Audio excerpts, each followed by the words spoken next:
If you took action from the previous episode, you now have many ideas in one place that you can build upon.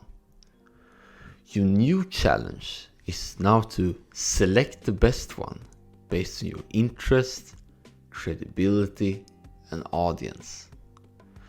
And based on my experience, which at the moment is 146 articles, podcast episodes, and YouTube videos, there are 3 strategies I've discovered that you can use, and what's worked for me so far, to decide easiest what to write tomorrow.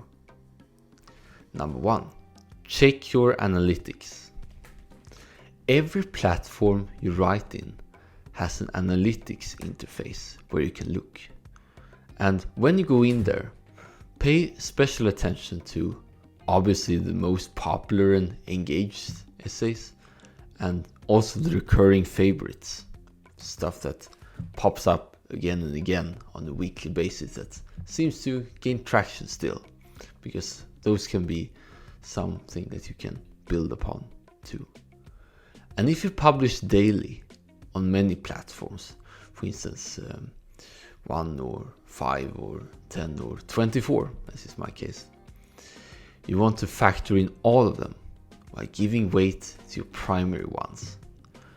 But, and that's important, do not draw conclusions daily. The reason that you do not want to draw conclusions daily is that if you do that, you will base most around noise, not the signal. So the more often you look, the more noise and randomness you will see, which is not the most ideal situation. So not all data is created equal. So therefore, I recommend you base the decision weekly on which ones have performed the best, so you can get a little bit of a distance and a higher perspective on what is working and not due to chance.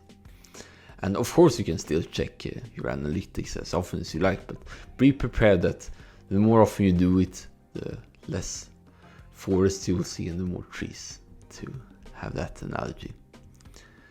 The second strategy is to expand a topic or a theme and make good transitions and connections. And as a personal anecdote, when I started back in November, I spent 6 weeks straight writing about my previous productivity system, One Glance. And for starters, I recommend you also milk a big topic from various angles at the beginning, because then you don't need to reinvent the wheel all the time.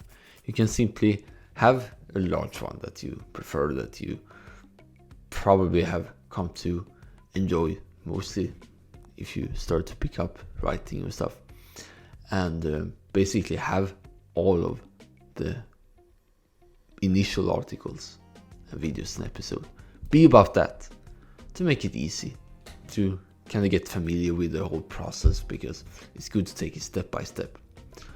Plus, you have more content to base upon, so the more you produce, the more you have to use afterwards.